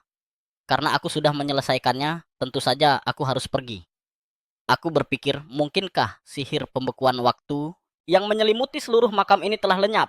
Lalu aku menatap Set dengan serius. Jika engkau bisa memilih untuk tidak menghilang, apakah engkau akan tetap di sini? Set berkata dengan lesu, buang saja pikiran itu. Memperbaiki penghalang sihir kuno membutuhkan pengetahuan sihir lingkaran ke-9. Kau tidak mungkin bisa melakukannya, tapi jika itu mungkin, aku masih ingin melihat dunia berubah dengan mataku sendiri. Aku dengan tenang berjalan ke belakang Set. Aku sepenuhnya mengerti pikiranmu, lalu aku berjalan ke panel kontrol penghalang sihir. Meletakkan tanganku di atasnya, karena engkau ingin melihatnya, maka akan kutunjukkan padamu bagaimana aku mengubah dunia. Saat tanganku terangkat, tubuh Set tiba-tiba memancarkan cahaya cemerlang. Melihat penghalang yang sudah kuperbaiki, aku menghela napas, sempurna. Tapi Set tidak berpikir begitu sempurna apanya. Apa ini? Kupikir Set bereaksi berlebihan ini kan cukup imut. Dan ini satu-satunya cara untuk mempertahankan konsumsi minimum. Set memprotes keras, imut apanya? Meskipun penampilanku sekarang seperti ini, aku tetaplah seorang rasul yang melayani dewa. Lalu Set berkata, lupakan saja itu, apa engkau seorang penyihir agung, bahkan yang tingkat lingkaran ke-9? Tidak juga, aku seorang jenius dan jenius yang akan menyelamatkan dunia. Setelah kembali dari dungeon, aku mulai secara pribadi mengajari ilmu pedang Ryan, tapi aku menyiksa Ryan habis-habisan karena metode mengajarku agak spesial. Membuatnya merasakan aliran kekuatan sihir sambil dipukuli. Tak lama kemudian, Ryan terkena ledakan sihir lagi. Ryan berteriak kesakitan, orang gila mana yang menciptakan metode latihan ini? Pernyataan ini membuat amarahku meledak. Dasar brengsek. Bukankah ini yang diciptakan oleh dirimu di masa depan? Lalu aku menyuruh Ryan mencoba mengedarkan kekuatan sihir di dalam dirinya. Ryan mencobanya dan memang merasakan tubuhnya tidak selamban sebelumnya. Ya, membuatnya mengedarkan kekuatan sihir untuk melawan sihirku adalah bagian dari metode latihan itu sendiri. Jika engkau mengingat perasaan sirkulasi kekuatan sihir ini, maka kau secara alami akan menguasai metode latihan itu. Selama berlatih di bawah bimbinganku, Ryan memahami metode latihan itu jauh lebih awal daripada di kehidupan sebelumnya. Aku tidak sabar untuk melihat tingkat tertinggi dari metode latihan aura mulier. Setelah latihan selesai, aku mulai mencoba menggunakan artefak dewa yang didapat di dungeon. Set berkata dengan bangga, jika kau ingin tahu, aku bisa memberitahumu. Aku sudah menjaganya begitu lama, aku sangat mengenalnya. Tapi aku berkata, apa yang kau tahu, aku tahu semuanya, dan apa yang tidak kau tahu, aku juga tahu. Ya, benda setingkat artefak dewa memang tidak sesederhana kelihatannya. Tak lama kemudian, di bawah bimbinganku, badai kekuatan sihir mulai berputar di sekitar artefak dewa itu. Sebelum kelahiranku kembali, Storm bukanlah milikku, tapi karena rasa penasaran yang besar, aku sering mempelajarinya. Lalu, aku membuat sebuah hipotesis, bisakah aku menggunakannya untuk metode sirkulasi bebasku? Metode sirkulasi bebas adalah metode latihan eksklusifku yang bisa membuat kekuatan sihir bersirkulasi di seluruh tubuh. Apa yang akan terjadi jika aku menambahkan Storm ke dalam sirkulasiku? Set terkejut, apa kau gila? Jika kau menggunakan Storm dalam sirkulasi manamu, tubuhmu akan hancur. Akan tetapi di saat berikutnya, kekuatan sihir yang bergejolak di dalam diriku justru menjadi tenang. Memang benar penelitianku dari kehidupanku yang sebelumnya. Segera aku membuat lingkaran mana menggunakan kekuatan sihir di dalam tubuhku dan mengulurkan tanganku untuk menulis mantra penyihir lingkaran keenam. Sesaat kemudian aku merapalkan sihir lingkaran keenam Firefield. Seth terkejut. Lingkaran keenam, bagaimana kau bisa mencapai lingkaran keenam di usiamu? Tapi dia tidak bisa membayangkannya. Aku langsung menulis mantra lingkaran ketujuh sihir. Lingkaran ketujuh graffiti diaktifkan dengan sebuah dentuman. Sementara itu tanpa disadari, Ryan telah mempelajari metode latihan aura Mulier selama seminggu. Dan telah sepenuhnya menguasai metode latihan itu. Melihat level Ryan saat ini, aku percaya dia mungkin bisa mencapai level master dalam beberapa tahun mendatang. Ryan bertanya, apa yang harus kita lakukan selanjutnya? Haruskah kita pergi ke kuil? Bukankah syarat awalmu untuk memberiku metode latihan ini adalah agar aku berpartisipasi dalam perekrutan pahlawan di kuil? Ini membuatku langsung teringat. Aku terlalu fokus untuk mendapatkan artefak ilahi pertama, sehingga aku tidak memikirkan hal itu. Sebelum pergi ke kuil, aku harus memastikan keberadaan gadis peramal itu, Cassandra. Tapi bagaimana cara menemukannya? Tepat saat aku sedang berpikir, seorang penjaga datang melapor mengatakan ada seorang pengunjung, tapi penjaga itu tampak sangat ragu-ragu padaku. Aku langsung menebak pengunjung itu pasti Eileen. Ini membuatku langsung waspada. Sementara itu di ruang tamu, Eileen menunjukkan ekspresi penuh dendam. Karena dia seorang diri telah membawa penghinaan kepada seluruh keluarga Lindell, dia harus membuktikan dirinya kepada ayahnya. Jika dia bisa mengalahkan Ryan yang menyandang nama Sword Saint generasi baru, dia bisa membuktikan nilainya sebagai seorang kesatria. Tapi tak disangka saat berikutnya, aku muncul di hadapannya, melihat ekspresi terkejut Eileen. Aku menjelaskan, aku kesini bukan untuk membuat masalah denganmu. Aku tidak lagi punya perasaan negatif padamu sekarang, karena setelah aku pergi ke rumah Duke hari itu, Duke mengumumkan fakta baru kepada publik. Setelah negosiasi antara kedua keluarga, pertunangan itu dibatalkan dengan sempurna, dan bukan karena Mikhail Walpurgis tidak memenuhi syarat. Aku sangat puas dengan hasil akhirnya, meskipun Eileen merasakan sebaliknya. Saat itu juga, aku bertanya pada Eileen kenapa dia datang ke sini. Eileen berkata dengan canggung, sebagai anggota keluarga ahli pedang. Aku hanya ingin melihat ilmu pedang keluarga lain. Ini memberiku sebuah ide. Eileen memang punya bakat dalam ilmu pedang. Memikirkan apa yang akan terjadi di masa depan, semakin banyak sekutu semakin baik, jadi aku langsung tersenyum licik. Eileen merasa sedikit merinding melihatku. Segera aku menggebrak meja dan berdiri. Kau bilang kau datang ke sini untuk melihat ilmu pedang. Itu artinya kau ingin menjadi lebih kuat, kan? Baiklah, aku akan memberimu kesempatan ini. Segera aku membawa Eileen ke tempat latihan. Ryan mundur dengan panik. Intuisiku mengatakan saat kau membuat ekspresi itu tidak akan ada hal baik yang terjadi. Dan seperti yang dia duga, Eileen juga ikut dalam latihan iblis. Eileen ingin membantah, ini tidak ada hubungannya dengan melihat ilmu pedang. Namun dia kemudian melihat Ryan menjalani latihan yang sama. Dia menangani serangan-serangan ini dengan mudah, dan kedua belah pihak menerima serangan yang sama. Aku bertanya pada Eileen, apa kau sudah cukup melihat? Eileen jatuh ke tanah dengan enggan ya. Bukan hanya melihat, aku juga tercerahkan. Dibandingkan dengannya, Ryan baik-baik saja. Melihat pertahanan psikologis Eileen hancur, rencanaku sudah setengah berhasil. Lalu aku mengulurkan tanganku pada Eileen. Maukah kau kuperkenalkan pada guru yang baik? Tapi Eileen yang angkuh langsung menolak saranku, mengatakan dia datang ke sini bukan karena tidak punya guru. Lagi pula bagaimana bisa aku seorang penyihir memenuhi syarat untuk menilai metode latihan seorang ahli pedang? Ryan yang berdiri di samping menyahut, Nona Eileen, kau bisa mempercayai penilaiannya. Dialah yang pertama kali mengajariku metode latihan itu. Mata Eileen terbelalak kaget. Bahkan jika Ryan berkata begitu, bisakah penyihir ini benar-benar mengajariku metode latihan Mulier Aura? Untuk sepenuhnya menghilangkan keraguan Eileen, aku menjelaskan, meskipun aku tidak bisa menggunakan metode latihan sepertimu, para ahli pedang, aku memahami prinsipnya secara menyeluruh. Jadi mengajarkannya bukanlah tantangan.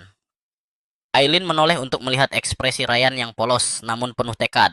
Khawatir bahwa dia pada akhirnya akan menjadi sepertinya. Namun, Ryan adalah yang paling berprestasi di antara ahli pedang di generasinya, seorang master metode latihan. Jika bahkan dia mengakuinya, maka aku pasti memiliki kemampuan yang sesungguhnya.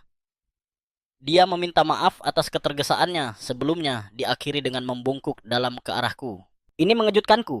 Aku tidak pernah menyangka seorang nona muda yang biasanya angkuh akan menawarkan permintaan maaf secara sukarela. Aku mengulurkan tangan kananku kepada Eileen dan berkata, lupakan soal permintaan maaf dan mari kita bahas guru itu saja. Namun, kau harus memberikan sejumlah biaya sekolah terlebih dahulu. Eileen termenung. Bisakah kita menunda biaya sekolahnya? Aku ingin bertemu gurunya dulu. Aku langsung menolak, siapa tahu kau mewarisi kebiasaan ayahmu yang suka menunggak utang pembayaran harus di muka. Eileen menepuk-nepuk pakaiannya. Kemudian dia mengeluarkan sebuah permata yang memancarkan cahaya ungu. Luar biasanya itu adalah batu mana yang sempurna. Aku tidak menyangka dia memiliki harta karun seperti itu. Batu mana ini dimaksudkan untuk negosiasi Eileen dengan Count Parslow karena bisa mengurangi secara signifikan eksplorasi dungeon. Tingkat kesulitannya sebuah kemampuan yang sangat langka. Semuanya menjadi jelas bagiku sekarang. Pengaturan pernikahan antara keluarga-keluarga ini bukanlah sekadar aliansi keluarga-keluarga kuat. Keluarga Lindell mencari bagian dalam keuntungan dungeon. Harus diakui sang Duke benar-benar rubah tua yang licik. Aku menerima batu mana dari tangan Eileen. Guru yang ingin kuperkenalkan kepada Eileen adalah seorang rekan lamaku. Orang itu tidak lain adalah Miliam Aryaran, sang penentu di tanah tanpa hukum dalam kehidupanku sebelumnya. Dialah yang mengalahkan komandan Legiun ke-7 dari pasukan Raja Iblis. Ketika Ryan mendengar nama ini, wajahnya menunjukkan keterkejutan total. Itu penguasa pedang dari barat, salah satu dari 3 master pedang teratas di seluruh benua. Eileen jelas mengira aku hanya membual. Bahkan sebagai anggota keluarga Walpurgis, kau tidak mungkin bisa mengundang seseorang sekaliber itu. Aku hanya tersenyum dan melambai dengan acuh tak acuh tidak memberikan penjelasan lebih lanjut. Kau akan mengerti jika waktunya tiba. Kemudian aku memerintahkan Ryan untuk bersiap-siap untuk perjalanan besok ke kuil karena 3 sosok penting akan segera muncul di sana. Paus sedang memilih seorang pahlawan. Sementara itu, sang penentu di tanah tanpa hukum seorang wanita yang seharusnya menjaga perbatasan barat telah tiba di ibu kota. Sudah waktunya untuk bertemu mereka. Aku menoleh ke Eileen dan berkata, kau juga harus bersiap, besok kau akan menemani kami ke kuil di ibu kota. Undangan mendadak ini membuat Eileen tertegun sejenak. Setelah menenangkan diri dia menuntut penjelasan yang masuk akal. Aku tersenyum tipis. Lagi pula akulah yang memulai permainan ini. Dan aku mendapati diriku menatap kosong keluar jendela. Seth yang berdiri di dekatku tidak bisa menahan diri untuk bertanya, kenapa tindakanmu sangat tidak seperti anak seusiamu? Kau jelas-jelas masih anak di bawah umur. Aku menjawab sambil tersenyum. Aku hanya lebih dewasa dari yang lain, siapa suruh aku jenius. Pokoknya, setelah berbicara aku mengalihkan perhatianku pada batu mana di atas meja. Seth bertanya bagaimana aku berencana menggunakan bahan ini. Mengingat itu adalah bahan dasar untuk banyak artefak dewa. Aku menjawab sambil tersenyum. Aku seorang penyihir. Tentu saja aku akan menggunakannya untuk membuat item sihir. Aku tidak mungkin berganti profesi menjadi ahli pedang seperti mereka. Tantangan paling mendesak adalah menemukan media yang cocok untuk menyalurkan energi batu mana ini. Lagi pula, hanya kayu yang telah tumbuh selama lebih dari 1 abad yang bisa menahan kekuatan dari batu mana seperti itu. Aku meyakinkannya untuk tidak khawatir karena aku sudah memutuskan kayu suci mana yang akan digunakan dan kebetulan kayu suci ini memiliki hubungan dengannya. Seth tercengang dengan hal ini, tidak bisa memahami bagaimana mungkin ada kayu suci yang berhubungan dengannya. Aku tidak membuatnya terus menebak-nebak. Kayu suci yang kucari tidak lain adalah cabang dari pohon dunia. Seth tidak menyangka aku tahu begitu banyak rahasianya. Dia langsung protes keras. Kau baru saja mengambil set stone dariku kemarin dan sekarang kau mau cabang pohon dunia. Aku bukan bank pribadimu. Sebenarnya bukan karena Seth tidak mau memberikannya. Dia hanya tidak bisa menyediakannya saat ini. Aku sangat mengerti hal ini, jadi aku memberitahunya bahwa tidak perlu membuat item sihir itu sekarang juga. Kita masih dalam tahap persiapan. Kemudian aku memutuskan untuk mulai memurnikan batu mana. Bagaimanapun juga, orb adalah komponen inti dari setiap item sihir. Saat aku memasukinya, dengan kekuatan sihir ratusan sirkuit sihir langsung muncul di permukaan batu mana. Sebagai utusan dewa, Seth langsung mengenali teknik pemurnianku, pengukiran buku penanaman, kontrol mana, dan penempelan mantra. Penguasaan atas keterampilan rumit seperti ini, bisakah seorang anak benar-benar memiliki kemahiran seperti itu? Menghadapi keraguan Seth, aku dengan santai menepisnya dengan alasan jenius. Lagi pula aku tidak mungkin memberitahunya bahwa aku sebenarnya terlahir kembali. Tak lama kemudian aku mencapai langkah terakhir pemurnian. Aku hanya perlu meneteskan darahku ke batu mana dan batu itu kemudian akan perlahan-lahan berubah menjadi sebuah orb di bawah pengaruh kekuatan sihirku. Namun melihat orb hitam di hadapanku, Seth tidak bisa menahan diri untuk bertanya, kenapa tidak berwarna? Biasanya, orbe itu akan menampilkan warna tertentu untuk menunjukkan atribut sihir pemiliknya. Sambil mengelap darah dari ujung jariku dengan lembut, aku menjelaskan. Aku adalah penyihir tanpa atribut, sangat mudah beradaptasi dengan semua sihir. Dengan begini, aku bisa menjamin kebahagiaanmu.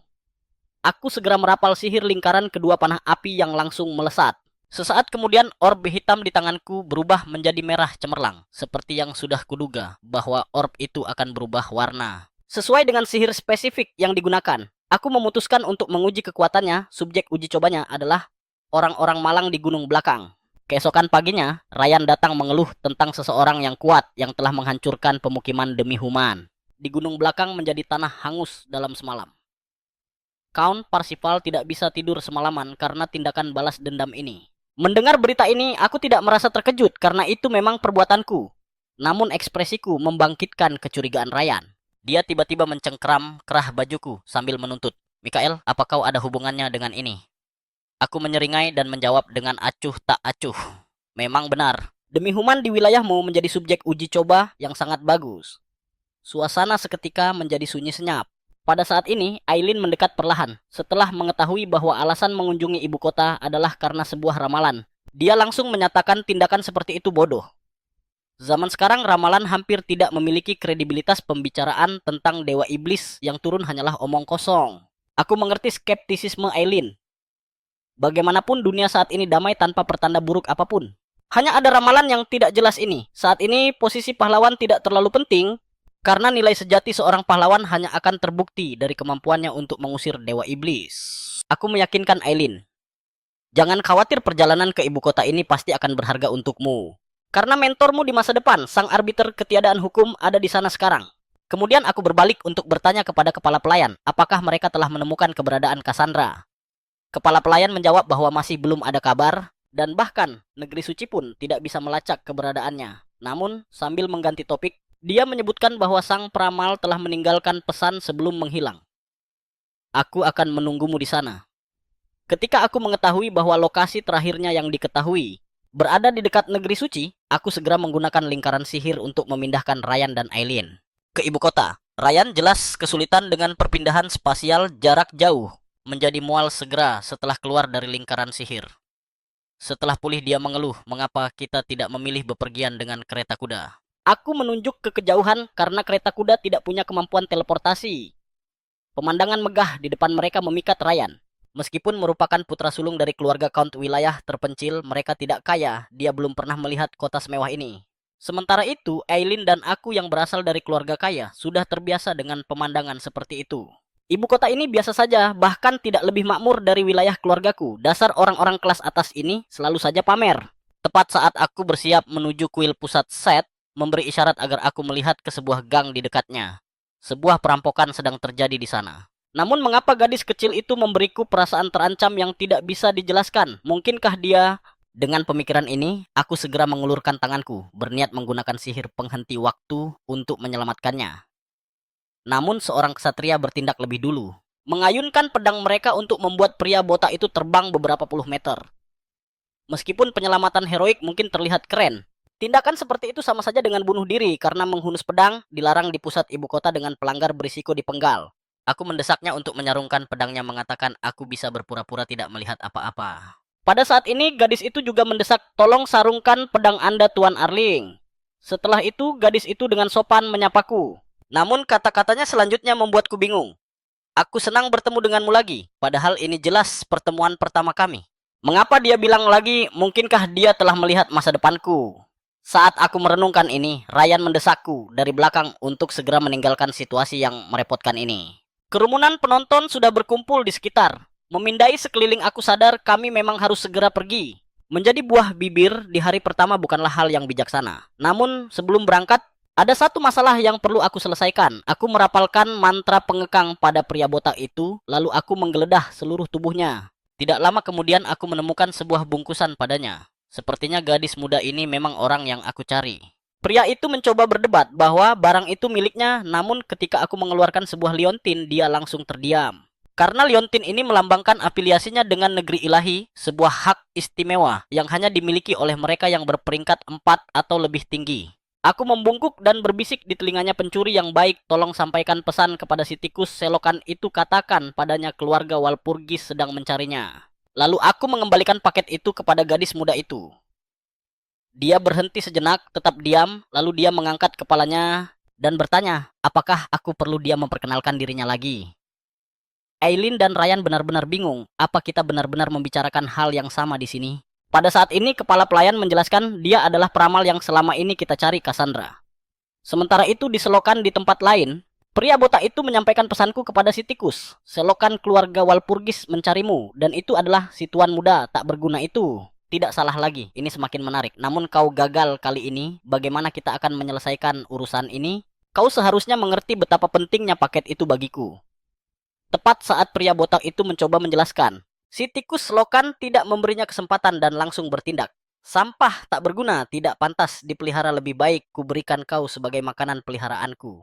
Detik berikutnya tentakel yang tak terhitung jumlahnya muncul dari bawah kaki pria botak itu, diikuti oleh suara mengunyah yang mengerikan. Yang tersisa hanyalah tempurung kepala. Keluarga Walpurgis telah ikut campur membuat segalanya menjadi lebih rumit. Bagaimana aku harus menangani ini? Pada saat itu, langkah kaki bergema dari bayang-bayang di dekatnya. Si tikus selokan mendongak dan tiba-tiba menyadari kelalaiannya. Aku hampir lupa bahwa kau Master Pedang Agung masih ditempatkan di sini. Arbiter dari wilayah tanpa hukum menuntut untuk tahu apa yang telah terjadi dan mengapa informasi yang dia inginkan belum juga diserahkan. Dia menekan pedangnya ke leher pria itu dengan dingin memperingatkan, jangan coba-coba berbuat curang. Jelaskan dirimu sebelum kesabaranku habis. Si tikus selokan menyeringai sinis, dia berkata, yang mulia, sang arbiter tenanglah, bukannya aku tidak mau memberimu informasi yang akurat. Ini karena keluarga Walpurgis yang membuat masalah. Jika kau bisa membantuku menyelesaikan masalah ini, maka apa yang kau inginkan akan aku antarkan sendiri kepadamu besok.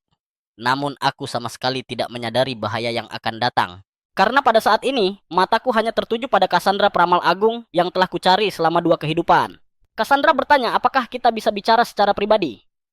Apa yang akan dia katakan selanjutnya sangat penting. Dia hanya bisa memberitahuku seorang diri. Mendengar ini, Ryan berkata, dia akan pergi ke kuil untuk mendaftar terlebih dahulu dan menyuruhku untuk menyusul setelah selesai. Aileen di sisi lain memberiku tatapan menghina dan mengejek. Aku juga akan pergi ke kuil. Ingat-ingat umurnya, jangan membuat kesalahan yang akan kau sesali selamanya. Aku menghela napas, apa citraku benar-benar seburuk itu di matamu? Aku menepuk bahunya dan mengingatkannya untuk berhati-hati. Jika kau menghadapi bahaya di dekat kuil, pastikan untuk meneriakkan kata Karimen. Setelah mereka bertiga pergi, aku mengalihkan pandanganku ke Cassandra dan bertanya, apa yang ingin kau katakan padaku? Dia mengepalkan tinjunya seolah-olah telah membuat keputusan penting, lalu dia berteriak, Mikhail, apakah kau juga menerima berkah ramalan? Ternyata Cassandra telah mampu melihat potongan-potongan masa depan. Sejak dia masih kecil, baginya itu seperti kemampuan bawaan. Terkadang dia akan menyaksikan kematian seorang teman. Di lain waktu, dia akan melihat kereta kuda terbalik meskipun dia berusaha sekuat tenaga untuk mencegah tragedi ini. Setiap kali, hasilnya selalu berakhir dengan tragedi. Tanpa terkecuali, dan kali ini, dia bahkan menyaksikan turunnya Dewa Iblis dan kehancuran dunia. Untuk mencegah penderitaan yang meluas, dia segera melaporkan hal ini kepada Paus. Namun Paus sama sekali tidak menganggap serius ramalannya. Dia bahkan langsung mengusirnya dari kuil dan begitulah dia menanggung siksaan selama 5 tahun sendirian. Membawa neraka yang tak terlukiskan di dalam hatinya. Rasa sakit ini terus-menerus menyiksa jiwanya hingga akhirnya di ambang kehancuran. Sebuah ramalan samar muncul di benaknya seorang pria yang berdiri di tengah kobaran api mempercayai setiap kata dari ramalannya. Tanpa keraguan, pria itu adalah kamu, Mikhail Pulpigis. Setelah mendengar ini, aku dengan menyesal berkata, aku bukan seorang peramal. Tidak, atau memiliki kemampuan sepertimu. Cassandra menundukkan kepalanya dengan kecewa dan berbisik, begitu ya. Maaf sudah mengganggumu. Melihat suasana hatinya yang semakin murung, aku dengan lembut mengelus rambut hitamnya dan menghiburnya. Meskipun aku tidak bisa meramalkan masa depan, sepertimu aku percaya pada ramalanmu. Baik itu tentang turunnya Dewa Iblis, atau kehancuran dunia, aku sangat mempercayainya. Pada saat ini, keluh kesah yang telah dipendam Cassandra selama bertahun-tahun akhirnya berubah menjadi air mata. Dia terisak dan bertanya, kenapa kamu mau mempercayaiku? Semua orang bilang aku pembohong. Memang dia tidak pernah meminta banyak dari siapapun. Satu-satunya hal yang dia dambakan adalah seseorang untuk mempercayai ramalannya. Tapi aku tidak bisa mengungkapkan kebenaran padanya. Aku tidak bisa begitu saja memberitahunya bahwa aku telah terlahir kembali setelah dibunuh oleh Dewa Iblis, kan? Jadi aku hanya bisa berkata samar-samar, aku hanyalah seorang penyihir yang penasaran dengan segala macam hal misterius, terutama takdir dan ramalan. Aku ingin tahu apakah semua itu benar-benar bisa diubah. Mendengar ini dia dengan gembira menyeka air mata dari sudut matanya dan berkata, kamu orang yang aneh ya. Tapi aku bisa merasakan ketulusanmu. Setelah mengatakan ini, dia menggenggam tanganku dengan erat, menyatakan keinginannya untuk menjadi teman abadi denganku. Dan begitulah aku berhasil memenangkan kepercayaan dari peramal agung Cassandra. Sementara itu, di alun-alun kuil Ryan dengan wajah memerah memohon kepada staf untuk membantunya mendaftar sebagai pahlawan. Anggota staf itu menatapnya dengan ekspresi seolah-olah dia orang bodoh. Di masa damai pahlawan tidak dibutuhkan. Dia pikir Ryan itu gila atau idiot. Pada saat ini wajah Ryan merah padam seperti pantat monyet. Dia dengan marah berteriak, dasar bajingan, kau menipuku untuk menjadi pahlawan tapi kau sendiri tidak muncul. Membuatku kehilangan muka di depan keluarga Parslow Aileen dan kepala pelayan yang berdiri di samping menyaksikan keributan itu. Tidak keberatan untuk mengompori suasana. Mereka terus menyemangati Ryan dari pinggir. Tepat pada saat itu, langkah kaki tergesa-gesa terdengar dari belakang. Ryan mengira itu aku dan segera berbalik dengan gembira. Namun yang menyambutnya adalah seorang wanita yang mengenakan baju zirah besi, sang master pedang arbiter pelanggaran hukum. Dia segera menghunus pedangnya dan menyatakan di mana anak itu sekarang. Di bawah tekanan luar biasa yang dikeluarkan oleh sang arbiter, Ryan dan Aileen sejenak tidak bisa bergerak. Begitu mereka bisa menyesuaikan diri mereka dengan cepat menghunus pedang mereka, siap untuk bertarung. Meskipun mereka tidak tahu identitasnya, mereka yakin dia adalah seorang master pedang. Sang arbiter menanyai mereka lagi, di mana anak dengan kekuatan pandangan ke depan itu. Saat itulah Ryan menyadari bahwa wanita itu sedang mencari Cassandra. Dia menjawab dengan dingin, sepertinya aku tidak punya kewajiban untuk memberitahumu. Tapi sebelum dia selesai bicara, sang arbiter berteleportasi dan mencengkeram kepalanya. Tidak punya kewajiban ya, kalau begitu aku akan memberimu satu sekarang juga. Dengan suara ledakan keras, tanahnya langsung hancur berkeping-keping. Kekuatan mengerikan ini membuat Aileen sejenak putus asa, tapi demi Ryan, dia memberanikan diri dan memperingatkan ini adalah kuil pusat ibu kota kekaisaran. Jika kau berani menyerang lagi, Paus dan kekaisaran akan memburumu tanpa henti. Namun sang arbiter tetap tidak tergerak dan mencibir. Gadis kecil, apa kau lupa kalau aku memakai topeng? Tidak ada yang bisa mengungkap identitasku. Dia bahkan menambahkan dengan lebih kurang ajar. Lagi pula, keluarga seperti Parslow tidak akan berani macam-macam denganku. Jika tuan muda mati, mereka tinggal membesarkan yang lain. Aileen tidak menyangka dia akan begitu sombong sama sekali, tidak mempan dibujuk maupun diancam. Tepat saat dia merasa kebingungan, adegan dari sebelumnya tiba-tiba terlintas di benaknya. Dia baru saja bertemu dengan Nabiah Cassandra. Saat tiba di ibu kota, Mikhail juga menyebutkan bahwa gurunya ada di sini. Mungkinkah ahli pedang misterius di hadapannya ini adalah guru yang dicarinya? Memikirkan hal ini, dia berteriak, Karyaman, seperti yang kusuruh saat dalam bahaya. Benar saja, arbiter ketiadaan hukum langsung mengurungkan niatnya untuk membunuh Ryan. Namun, dia mengalihkan niat membunuhnya ke arah Aileen. Dasar brengsek, Mikhail, kukutuk kau sampai tersedak air. Begitu kata-kata ini diucapkan, aku akhirnya kembali untuk menyelamatkan Aileen. Aku langsung mengaktifkan ekspansi lingkaran sebuah sihir yang meningkatkan jumlah lingkaran. Dalam sekejap, meskipun aku sudah menembus level penyihir lingkaran ke-7, aku tetap tidak bisa menahan serangannya. Hanya dengan satu tebasan dia mementalkanku. Bukankah kau ingin bicara baik-baik denganku? Kalau begitu buktikan padaku kalau kau punya kualifikasi. Begitu dia selesai bicara, dia memadatkan sejumlah besar energi spiritual ke dalam pedang sucinya. Ryan yang berdiri di dekatnya dengan panik menyuruhku lari. Sebagai seorang ahli pedang, dia tahu betul bahwa kekuatan serangan ini adalah sesuatu yang tidak bisa kutahan, tapi aku tidak mundur. Sebaliknya, aku langsung menghadapi energi pedang itu. Karena semua ini sudah sesuai dugaanku. Sekarang Set, lepaskan kekuatan artefak dewa. Badai dahsyat langsung meletus di sekitarku. Meskipun aku menahan energi pedang yang mengerikan itu, aku tetap menderita luka yang cukup parah. Memang dengan kekuatanku saat ini, aku masih belum bisa menangani beban sihir sebesar itu. Arbiter ketiadaan hukum menunjukkan ekspresi bingung dan bertanya, sihir macam apa yang kau gunakan untuk melawan jurusku? Kau harus tahu aku menggunakan setengah dari kekuatanku. Tentu saja aku tidak akan memberitahunya bahwa aku menggunakan artefak dewa. Lagi pula, badai Set hanya bisa digunakan sekali sehari. Sebaliknya aku bertanya padanya apakah sekarang aku punya kualifikasi untuk bicara baik-baik dengannya. Arbiter ketiadaan hukum terdiam sejenak lalu dia menyarungkan pedang sucinya. Jelas dia mengakuiku. Lalu aku menjelaskan padanya kenapa aku tahu nama Karyaman. Sekitar 2,5 tahun yang lalu aku bertemu dengan seorang anak laki-laki yang terluka parah di ambang kematian. Saat itu dia berjalan tanpa tujuan ke suatu tempat. Setelah aku memberinya air dan makanan, Aku jadi tahu kemana dia pergi dan tujuannya. Mendengar ini, arbiter ketiadaan hukum tiba-tiba mencengkeram bahuku.